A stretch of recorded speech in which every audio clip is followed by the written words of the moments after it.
College football nerds here talking Iron Bowl. Josh is with me. He's on vacation, but he's here to talk to y'all about, I guess we've got Iron Bowl. We got Auburn fans on one side with lots of hope, Bama fans on the other side with lots of stress. This was supposed to be an easy game for Alabama, but Vegas disagrees. Our model disagrees, and we're going to talk about why. Alabama, Auburn, Josh, is an interesting matchup because if you look at Auburn's record, it's not good. If you just look at where they fall in the SEC this year, that's not a good football team.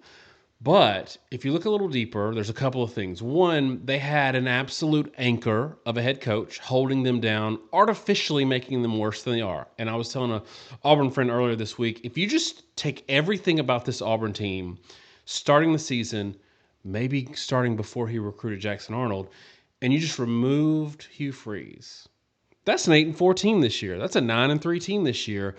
But the insertion of Hugh Freeze has made us feel like Auburn sucks, and I have a feeling they're a lot better without him, and we've already seen that, especially with the Vanderbilt game.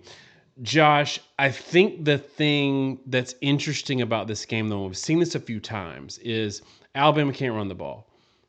Auburn's run defense really good, but it may not matter, at least for Alabama's offense, because that for them not being able to run the ball is table stakes, and the thing they're pretty good at is the thing that Auburn's defense isn't great at.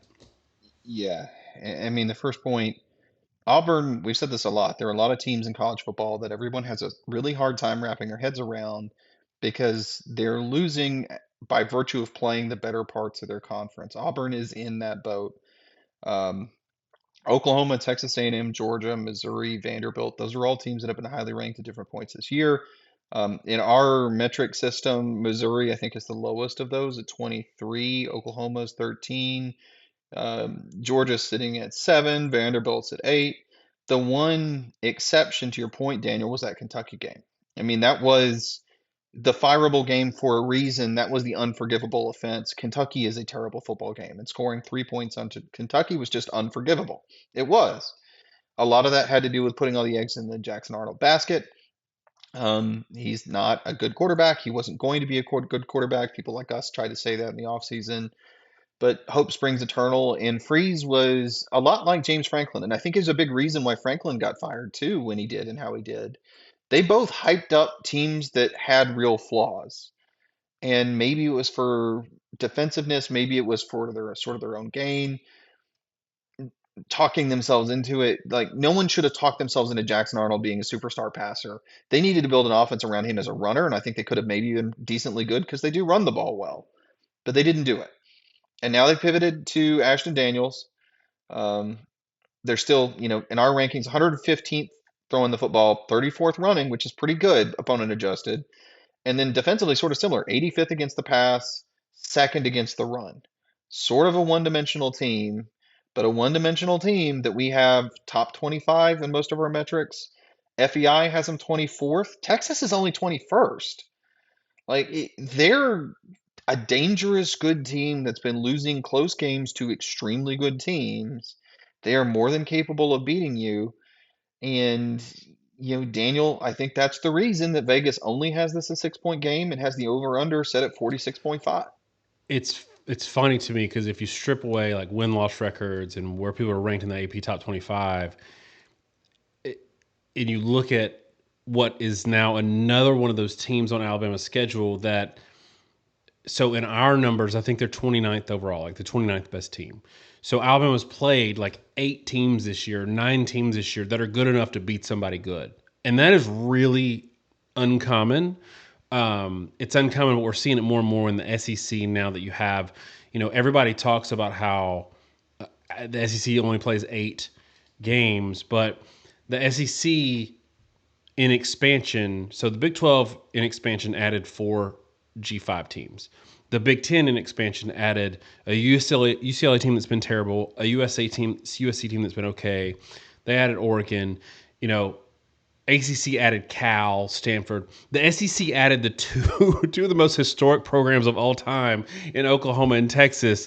And so you've got a lot of these weird collisions in schedules, and Alabama now is having to play yet another team that they're not going to be able to comfortably just kind of coast through.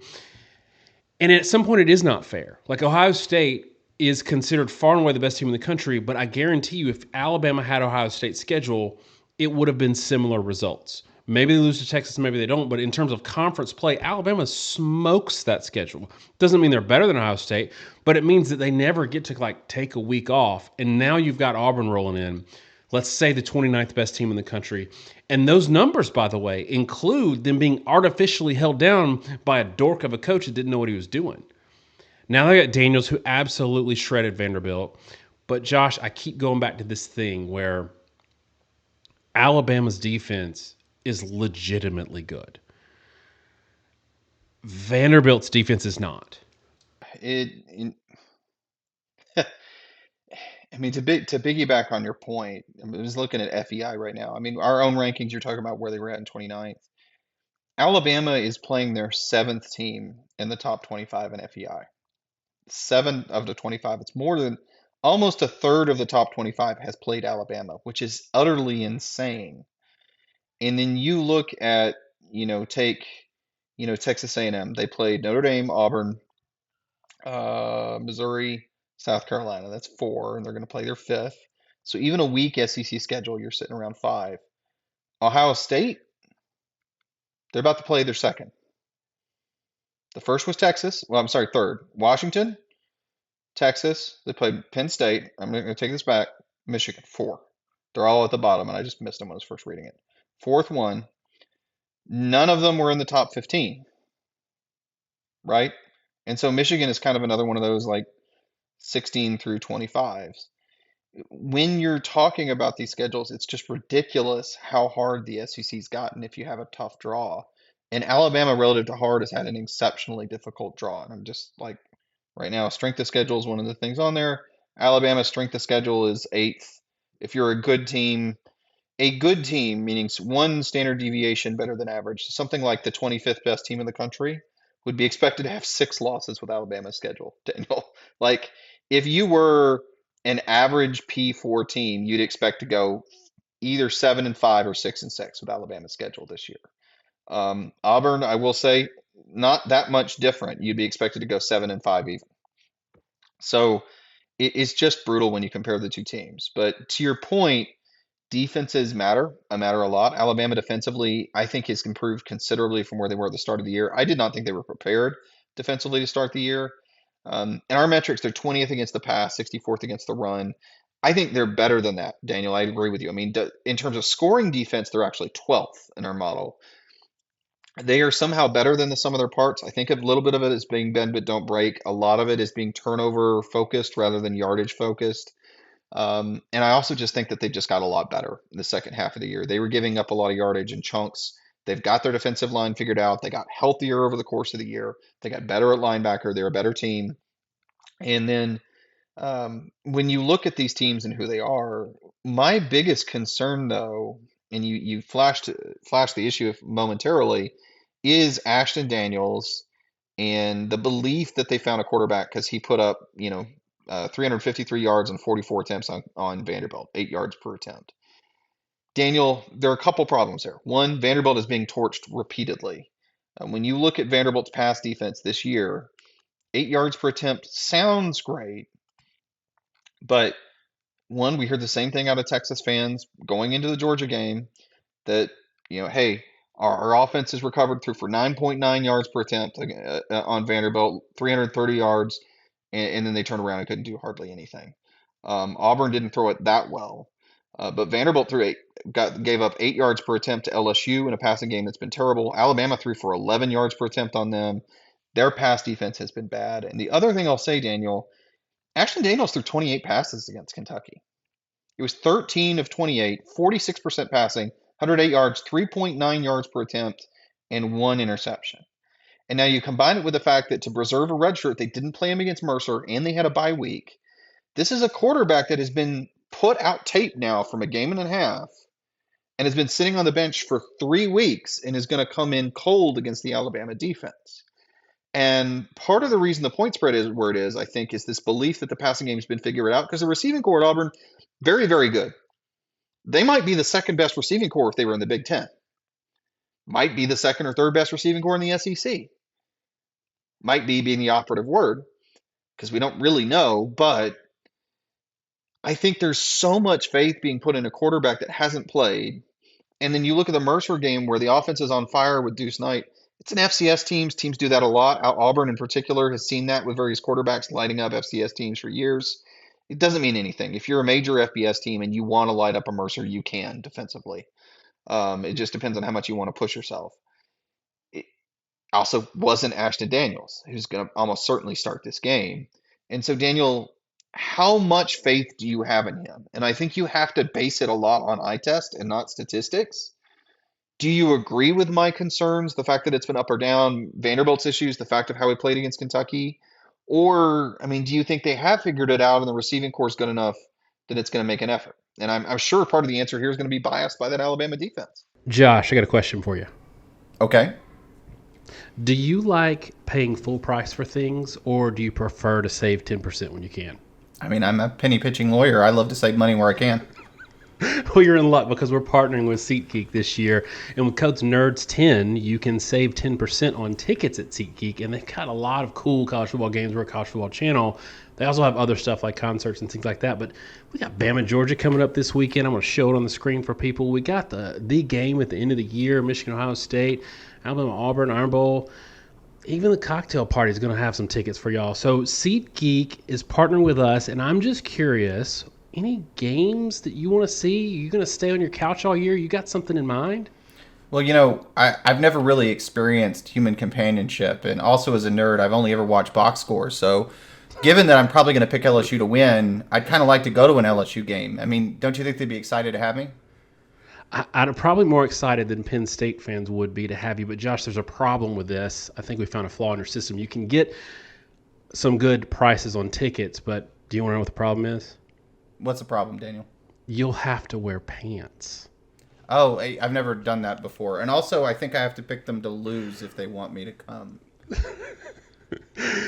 All right. So, of course, we got the code for y'all, Nerds10, to save 10% off on your next tickets at SeatGeek. Make sure you click on the link in the description and download the app, and you can have the code automatically added to your account so you can use it later. I want to thank SeatGeek. They've been a great partner. This is 2 years running with them. We appreciate it. Y'all go check them out. I do want to put it a little bit of perspective. I think there's two things here. One, we don't know what this some extra amount of time is going to do. Like, they've had 3 weeks to prepare for Alabama. I think that he was artificially bad against Kentucky because, again, that was old regime and it was his first start. Like, I get that. Like, those are problems, but you don't know if who he really is more Kentucky or more Vanderbilt. But I will say these teams put up better QBRs than Ashton Daniels did against Vanderbilt. And this isn't a slight to him. This is just to show you how bad Vanderbilt's defense has been this year. South Carolina, Utah State, Alabama, LSU, Texas, and I think Virginia Tech all did better. Did better in terms of QB rating than Ashton Daniels. And he had he had 300 and something yards, had a bunch of TDs. He threw it 44 times. So it's just to point out that that's a terrible defense. But I will also say Alabama I think that's also maybe a little bit to their detriment because he had to put that tape on. I think not having any real tape on him shocked Vanderbilt a little bit, but they had to put everything out there because they also gave up 45 to Vanderbilt. Now, having said all that, Alabama's offense is a lot more, even though I think, passing is what they do well, Auburn's pass defense is not great. Alabama's offense is a lot more what Auburn wants to defend versus Vanderbilt. You can almost put that weird veer in its own category, and either you can defend the crap out of it or you really suck, but it's a burn the tape kind of thing when you're playing Alabama. And so I'm interested to see if, one, the more traditional offense they're going to face in Alabama doesn't scale as well as that Vanderbilt did, but two, Alabama's defense does still struggle with eye candy, misdirection, horizontal stuff that I think that Auburn's going to empty the kitchen sink because throw the kitchen sink at them because they got nothing to lose and they know what Alabama struggles with. Yeah, I think that's true too. And look, this game's being played at Auburn, even though Alabama's been winning at Auburn, 2023, they need an absolute miracle on fourth down. 2021, they need a miracle in the fourth quarter. they've been winning these games, but it's not like they've been winning them impressively. Now, and Daniel, this gets to another thing is that we've talked a lot that I don't think those games were necessarily flukes either. That 23 Alabama team, in many ways, I think it was Saban's actually their best coaching job. That and their 2014 team, because that team really had no business being in the playoffs. Like in terms of overall quality of the team, how it was put together, they had a ton of flaws. Bad quarterback situation to start the year. They found an offense around Jalen Milroe. They made it work. They won a lot of games close. They got there. 2014 was a pretty similar story if you really looked at it. Um, and there's a reason they got bounced by Michigan. You know, the same way Georgia got lucky, I think, versus Alabama, in my opinion, with Alabama having receivers hurt in 2021 in the playoffs. I think they got really lucky versus Georgia that they had Brock Bowers and Lad McConkey hurt, or I don't think they win that game. Just my personal opinion. Fair, turnabout, fair play is what it is. But this Alabama team, I think, is in many ways more complete than the 2023 2021 teams, but it shares a flaw in that those teams really both had issues at offensive line. And Alabama has struggled with Auburn because Auburn typically in the last several years has had really good fronts. They've had good pass rushers. Falk is no exception this season. Ignore the sack numbers. He's been a big factor. I don't know that it's as big a factor. There's injury concerns right now at Auburn, whether they're going to be able to bring that to bear. I think Alabama's offensive line, as much as they've struggled running the ball, and pass pro, they've been better than they've been in 5+ years. I think they figured a little bit out in the run game, at least enough to kind of get into second and six situations more often. And Daniel, I'm going to turn this conversation around a little bit more too. The interesting thing to me statistically about Auburn, like in our metrics, they're 85th in the country in yards per attempt. Second against the run, 85th in yards per attempt. Um, Pass defense, yards per attempt allowed. Um, Auburn's 13th in the SEC, Daniel. The only ones worth are Florida, Kentucky, and Arkansas. And Alabama didn't play any of those teams. They did play the two ahead of them, which were Vanderbilt and Tennessee. And Alabama, the Vanderbilt game put up 11 yards per attempt. Tennessee, they put up 8.7, two touchdowns, not 11, but still almost 9. There's reason to think Alabama might be able to throw the ball pretty darn well in this game, even if they can't run it. And the question I think with Auburn is why are they statistically what they are in pass defense? And it's easy to say, right, that it's due to volume. But one, they haven't faced a tremendous amount of volume. They faced 310 attempts. That's dead even, more or less, seventh in the SEC in that category, despite having a very, very good run defense. I think a little bit of it has to do with the style of defense they play with DJ Durkin. I think they were more aggressive in their fronts. They attack, which leaves them more exposed sometimes in the back end. I think in terms of the way they're built, though, with the defensive line, they've got at linebacker and defensive line really good run stuffers and physical guys that fit. And that's really helped them against the run, but that hasn't added a ton of pass rush on top of the guys that are the pure pass rushers. And Daniel, frankly, I just don't think the secondary is up to par with what Auburn's had in the last several years. And so if I were to, sort of turn this around, I think the thing that makes me think this game's a little different is I think there's actually some real matchup advantages for Alabama. Whereas in the past few years, I think the offensive line issues they had, with the Bryce Young game in 2021, they could not pass block off the edge to save their lives. And Bryce Young's running for his life in that game. He got in his head. Jamison Williams gets ejected in that game, and they fell apart, and we're all watching on national television to see if they get knocked out of the playoff race. And then a couple of years ago, we're in the same situation where Jalen Milroe had a really bad game. And defensively, they were really good, but Auburn got some things going and at least enough to score. Is this another game where Auburn's going to pull off enough out of the bag of tricks to score? Maybe, probably, with this much time to prepare. Defensively, they're going to be way over prepared with basically 3 weeks time. Anytime you have that much time, it always forces a lower scoring game because the defense knows the patterns, tendencies, etc. But Daniel, I don't personally see the same edge from Auburn that they've had, and it feels like they don't have that defensive key matchup, and that might give Alabama the key edge to actually win one of these games comfortably at Jordan-Hare, which they haven't been able to do because Auburn's absolutely had their number. I think there's another factor here, though, that has to be discussed because on paper, Alabama's 3 touchdowns better than all these teams they're playing close in the fourth quarter. And that comes down to a couple of things. I think play style, I think execution. Simpson has a tendency to give series away with bad decisions. I think that the coaching in the third quarter, the offensive coaching, has been absolutely almost to the point of inexcusably bad. It feels like when I watch Alabama play in 2 minute, there's a lot of urgency and there's a lot of crisp execution.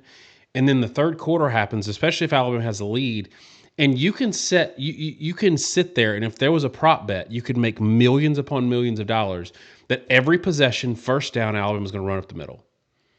Every first down within a possession, Alabama's going to run up the middle. They're not going to do all the interesting stuff that they're doing east-west. They're not doing running the ball with germ. They're not, throwing wide receiver screens as an extension of the run game. They are running the ball up the middle every single time in the third quarter. And part of it is we want to establish a run. I get that, but the other part they're saying is we want to we want to maybe have this game control, but I think it's very much to their detriment, because when they stop going fast, when they stop going quickly, and they've got 10,000 checks at the line, the whole thing just kind of falls apart. And it's kept bad teams, or not bad teams, but teams that are worse than them, in the game artificially. And they've done it for 2 years now. In the 2 years at Washington, I think Kalen DeBoer won 11 and 13 games. In those 2 years, they had 8 games against conference opponents that they either lost or had a one score margin against unranked conference opponents. I just think that's who they are. That this staff for Alabama is not a staff that's going to create a lot of daylight between them and their opponents. They're going to play down and up to their competition. And so I think that's one of those soft things that we don't normally talk about, Josh, but it's a thing where they make really dumb decisions either as a staff or as a offensive unit. And for all of the things that should happen in terms of matchups and advantages, 30% of that goes out the window just because of how they play the game. I think there's some truth to that. I mean, I'll say for my part, I think where Alabama struggled more than anything has been that Tai Simpson down the stretch has shown more kinks than people were thinking in midseason. He's not been an accurate passer in the intermediate passing game. They've shown the inability to throw the deep ball with any consistency or accuracy. I think that's changed the way defenses defend Alabama and let them figure them out a little bit. I think that was a huge issue versus Oklahoma. Coming off that South Carolina game, I think Oklahoma knew they could be really aggressive underneath and try to crash things. And, they got the pick six because they basically baited a throw, but they're crashing routes, trying to bring it in. The safety jumps the route. You can't do that versus a team throwing the ball vertically frequently because you're going to give up easy touchdowns, and Alabama would score a lot. But they haven't shown offensively the ability to do that. And that's going to let Auburn be very, very exotic. So, you know, you're thinking, hey, we're gonna attack the line of scrimmage. We're going to be really aggressive with our secondary play. We're going to be aggressive with our front. We're going to blitz a lot. We're going to dare Alabama to throw over the top. And look, we may give you single coverage, and we may bring, if there's 3 receivers, we may bring 7. We may bring 8. And I don't know that Alabama's shown that they have the ability to stop that. And to your point about the third quarter, it's been a little weird how they come out of that in this second half. I think a lot of times trying to establish the run, which has probably been a mistake, was a mistake versus Oklahoma at a couple points where they were trying to establish the run and just wasted possessions. But I think they're also trying to do that because they don't want to put quite as much pressure on Simpson, because I think he is a very good quarterback, and I think he has a very good understanding of the offensive concepts. I don't know that he's a consistent or accurate enough mechanical passer to get them where they need to be right now, for whatever reason, whether he's in his head or not. In a hostile environment, we have to feel like we can win that game, right? We have to feel like we can disrupt Tai Simpson. And the other thing I'll say is that Auburn, again, was a rushing offense has been very effective. The other big chink in Alabama's armor, as a rush defense, we only have them 64th. And Auburn, yeah, they can't throw the football, but we can run the football 34th in the country. They have, you know, kind of everything you want. I mean, Jeremiah Cobb is one of the better runners in the conference, dominates touches, running for almost 6 yards a carry. they've got enough stuff to keep Alabama honest. And Daniel, I'm going to turn here to the model, and we can talk a little bit about Vegas. The model has this game Alabama 30, Auburn 25, 29.9 to 24.7. It's about 5.5 points. 6 yard to 4.8 yard per play advantage for Alabama. Alabama throws the ball much better than Auburn, pushing over 9 yards an attempt, so very effective passing game. But Alabama doesn't run the ball at 2.2. Auburn, we're running the ball at 4.5. Now we feel like we can win the game, right? We can run the ball, we can keep it tight, we can get an interception. It's interesting to me for everything we talked about that the Vegas line of -6 is really consistent with our model. It goes to the fact that, as we talked about at the beginning of the video, Auburn is a much more dangerous team than being accepted. Again, when we talk about Ohio State and how weak their schedule is, Penn State's 18th in the country. Washington's 17th in the country in FEI. There are a lot of these teams without great records that are very dangerous teams that have lost close games and dropped a stupid one, and that's what Auburn's done. Florida State, I will say, by the way, 27th actually in FEI still. A lot of these teams also have had issues with scoring efficiency.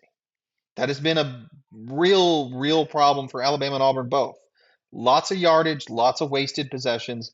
That's been a big theme in college football this year for teams that lose, is can you convert yardage to points? And there are a lot of teams in these models and matrices. Our team a little bit, though we're a little more sensitive to it, I think, in the way we do our rankings, why they differ a little bit in power ratings. These teams that generate yardage and have good yardage, EPA is a per play based stat, especially efficiency ratings like an SP Plus or FEI. They see these teams as being highly efficient on a per play sense. In the scoring efficiency part of it, it's a component, but I don't think it ends up being weighted as much as it needs to be given how these teams are playing. And, with all this said, I just think it's fascinating that our model has this right at the line, even though you want to say that's a closer line than expected because of Auburn's record. It says Auburn is that good of a team. It says the matchups are what we're saying they are. It says Alabama is going to be able to throw, but give up more yardage on the run. And Daniel, turning it all around, I'm going to go ahead and do my pick. I'm going to pick Alabama in this game 30-20, just because I think they're going to get some points at times when they need them to score to win the game. I think Auburn is going to be aggressive. I think their secondary is going to get exposed a couple times. If you're Auburn, we're going to get our points through partly running it and putting pressure on Alabama's defense, probably moving the ball better than Alabama fans are expecting. Though I think it's going to come more in the run than the pass. The pass is going to have some success to keep them honest. But I think if you're Auburn, you're also saying we're going to score points off Cam Coleman. You've Singleton, those receivers are going to get theirs, but they're going to get a couple deep shots, I think, that are going to connect and give them scoring opportunities. I just don't think it's going to be enough. And I think Alabama's going to struggle, and I think they're going to cover. But I also think there's just an easy chance that they don't cover, and this ends up being a really close game. So yeah, I'm taking 30-20, but I think the 5-point line is about right, Daniel. And I think it's a 50-50 shot whether this is 4 or 5 points above the line, 4 or 5 points below the line. I think it's going to be tough, frankly, for Auburn to win. And as I'm saying this, I'm going to look up the money line if it even exists. Like I think the gap for Auburn to win is hard because they're just going to have a hard time scoring enough points. Maybe they get turnovers, but it's kind of a 50-50 shot to me whether this is a down to the wire game that either team can win or whether Alabama can win by just about 2 scores. Even with all the advantages in the passing game and everything else on paper, I do think it's going to be hard for Alabama, though, to run away with it just because I think Auburn is too good of a football team with too good of a defense, and they're a difficult team to blow out. There's one thing that sticks in my mind about how we view Alabama and how we view Tai Simpson.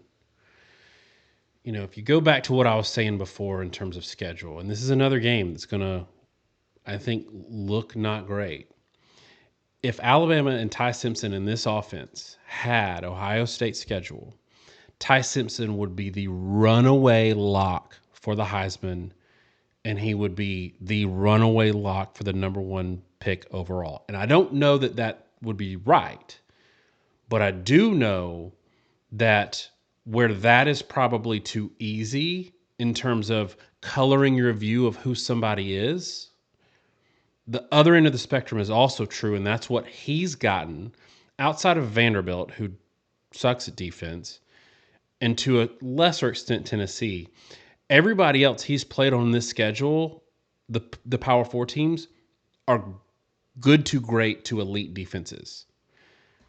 In 7 games, Josh, this year that he's played, 7 of his opponents that he's played, so I'm not counting Eastern Illinois or La Monroe, but 7 of the Power Four opponents that he's played, he's either had the first or second best QB rating that team has allowed that year. And so we don't see that. We see week after week after week of struggle. Well, you struggled against Georgia. I mean, it's Georgia. You didn't look elite against Missouri. Well, neither did half the offenses that played Missouri. You look great against Tennessee, 37 points. Then you didn't look so great against South Carolina, 3 first-rounders on the defense. Then you didn't look great against LSU, who has like a top 15 pass defense. Then you didn't look great against Oklahoma. But you're looking better against these teams than anybody else is looking, for the most part. So I think if you had a normal schedule where you didn't have 8 teams in a row that are somewhere between good but not great record and actually great teams, nobody has a schedule like that. So we have a colored view of who Tai Simpson is because he's in games week after week against good teams and has to perform. He didn't have a Rutgers sprinkled in there or a Purdue sprinkled in there or a UCLA. I think I'm doing all of November for Ohio State. And so we're like, well, God, man, he struggles with this. He struggles with that. Auburn is the worst pass defense he's going to face all year, except for La Monroe and Eastern Illinois on paper. So I'm saying that to say there's an opportunity here for us to be like, oh, man, Tai Simpson looked great against Auburn. Well, if you think about who he's played and why you think he doesn't look great, it's because he's been playing really good defenses. But I also think there's something there with they just can't blow people out. They just can't play. And poor Alabama fans, they're having to stress through the fourth quarter of every game the last 2 years, it seems like. I still think they win, and I think they cover 27-20. There's something about this, Josh. I'll let you give a closing thought on this. The Vegas line is close, but it opened to like 6.5 and dropped down to like 3 pretty quickly. It's back up since then to right at 5.5. It'll probably be right around 6 at game time. Does that tell you anything about how we're maybe overreacting to Alabama? I honestly, Daniel, I think it was an overreaction to Auburn. I think it was an overreaction to Auburn's passing game. I think the line dropped because there were a lot of fans that saw Auburn throw the ball well for a couple games in a row. Felt like they turned it around, and this was a trap game after Alabama lost to Oklahoma, and didn't look great either against the FCS team they played, right? But one, the fact that Deuce Knight lit up Mercer really shouldn't have any bearing on this game any more than anything else, right? I mean, Auburn looked great when they were start of the year. They played a cupcake. It's not really a meaningful thing. Um, the second part, I think, is, as we said, is the difficulty of those opponents in pass defenses. And I think what you saw was the sort of emotional money off those games drive the line down, and then maybe the more sharp money drove it up. Now that's just theory. I mean, we're all kind of talking out of our rear ends a little bit here on what all this stuff means. But I do agree with you. I mean, when you look at pass defenses per attempt, and it's really skewed this year in particular because, as we say a lot, statistical comparisons work well in conference, and I don't think they work great out of conference these days with all the siloing that's going on. We try to control for it to a certain extent, but we can't, like, our relative performance metrics really don't take into account conference differences very well at all. There's simply no way to do that. And we've got many a rant if you followed the channel on that. But you go down the list here, and you've got LSU at 12, you've got Oklahoma at 13, you've got Missouri at 16, Georgia's at 23. Like, they're just good pass defense versus good pass defense versus good pass defense that Alabama's had to face. I do think you're right that it's really skewed the way they're viewed. And we've talked a lot that they face some really elite run defenses on a consistent basis that probably made the run, their rush offense look worse than it is. They're not good in our metrics, but they're 60th. And 60th is notable, Daniel, because they're 118th in the country in yards per attempt unadjusted. They're 60th adjusted. They're 28th in the country unadjusted in passing. They're 12th adjusted, 28th in scoring defense unadjusted, 13th adjusted. Total yardage, to your point about struggling to put games away, 48th in the country in total yardage, 16th adjusted. Like their schedule is so brutal that our metrics are basically saying it's like have their rankings and all these statistics because their schedule is just so much harder than average. Um, but defensively, they're a little bit higher, but not that much higher.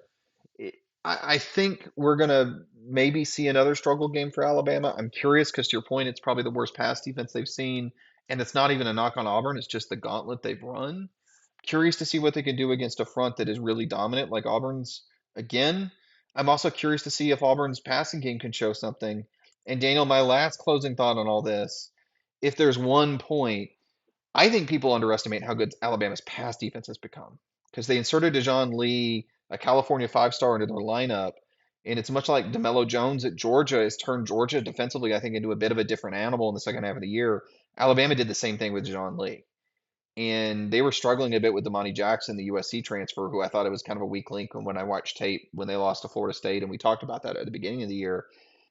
I think Alabama's pass defense is really, really good, like elite level good, especially if they get their other, outside pass rush guy back. And suddenly, Auburn may struggle just because even if they're better defensively or offensively throwing the ball, Alabama's just really, really, really good in pass defense. And so they got to run it. And I do think there's a possibility here that Auburn does start flailing and panics. And if they panic, if their offense isn't working and they're trying to create with a staff that hasn't had a lot of games under their belt, they could hand Alabama a runaway game here for the first time in a long time. I think that is on the table. I don't think Auburn can or will run away with this game, but Alabama might. And Auburn has to be very patient to stick with their game plan, I think, and be conservative because I do think Alabama is a really dangerous team to come out and be aggressive. And if you're Auburn and you do the thing every Auburn fan, general fan says, we got to come out, we got to take our shots, throw it deep, throw to Cam Coleman, be aggressive. I think you're more likely to lose the game than win it doing that and lose it in a bad fashion where you want to play like Oklahoma didn't generate many yards, about 200 yards of offense total, and just waited for Alabama to make mistakes. That's your game. And it'll be really curious to me how this young Auburn coaching staff I handles actually it. think if Alabama did the opposite and ran tempo the entire game, they'd score in the 40s, but they won't do it. That's not who this staff is. So we get to watch a game that we don't have any idea how to pick because we don't know what to expect out of them. All right, y'all. Let us know what you think this score is going to be and remind everybody who wants to hear it. The Iron Bowl is the best and biggest rivalry in college football. I will say this 1,000 times. I'll say it every year. Ohio State, Michigan, they go to their own separate corners after the game, and they have NFL, pro sports, distractions throughout the year. Alabama and Auburn fans have to live with each other all year with no pro sports distractions.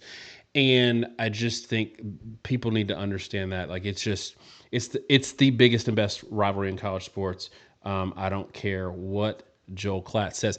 Thanks so much, y'all. Have a great Thanksgiving. God bless.